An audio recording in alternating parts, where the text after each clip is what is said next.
Hi Submarine friends. Well, it's like Christmas here at my shop. A whole bunch of parts just showed up for the Submarine, so I'm pretty excited. My wife asked me, what are you doing this weekend? Well, guess what? I'm putting in my new parts. So, first part to come, this is the actuator for my elevator seat. They claim it lifts 1,300 and some pounds. I'm not convinced. But that's okay because I don't weigh 1,300 pounds. So I'm sure it'll be just fine. So let's see. The next thing that came is my new air compressor. So I've switched to a low pressure system. So I got this brand new pump and it's rated for 160 psi, but I'm pretty sure I could push it up a little higher than that. So I'm pretty happy about that. And what I'm working on as well is the steering system. And I have decided I am not going to go with an electric pump and electric solenoid valves, which is built into the pump. I'm concerned about the reliability because it will be used a lot. Because these submarines, they don't track nice and straight when you travel. I have a feeling it's going to be kind of zigzaggy going down the lake. So I need something that is more robust and can handle constant use. So I have two choices. I can put this little 4 gallon per minute hydraulic pump in that I have, and it would only be used for the steering system. The other option, which I kind of like better, is to just use a power steering pump out of a Chevy pickup.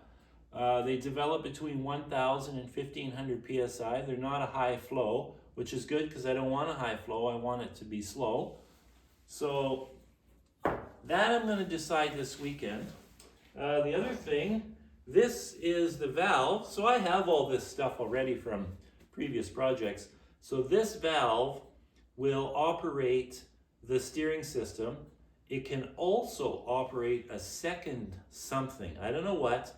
But if I decide to add something else that's hydraulic, I have the capacity within this valve.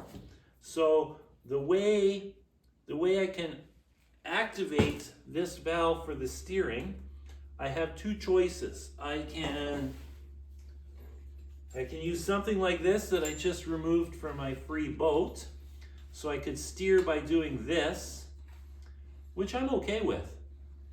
It gives you a good feel for what's going on, and I kind of like this actually. The other option is to use an electric actuator to move the lever on the hydraulic valve. Now I have smaller electric actuators with a 4-inch stroke that would do that job easily. They're Submarine actuators for trim tabs. But I'm not sure yet if I want to do that. I guess if I do that, I can still operate it manually if the system should fail. I just like to have as few moving parts as possible. So I'm going to have to give that a little thought. But in the meantime, I have lots to do with installing this compressor, installing this linear actuator for the seat. And the other thing I'm working on is I have this throttle and transmission controller that is from a previous boat project. And so this is really nice because it'll put the hydraulics into forward and reverse, and it'll operate the throttle all in one system.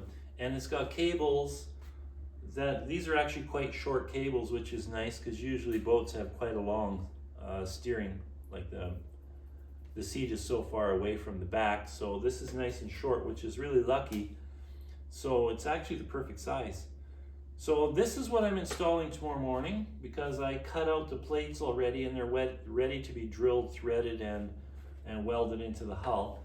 And it gets that out of the way. Gives me a little more time to think about which pump I'm going to use. My brother says he might have a pump for me, a power steering pump. He has a magic shed at home. I'm telling you, I call it magic because it doesn't matter what you want, that guy has it. especially Chevy pickup related. So you can see, no more complaining about waiting for parts. I've got enough parts to last me for at least a week. Then I'll have to do a run to the city to get more parts. That's all good. So that's what's happening. Ciao.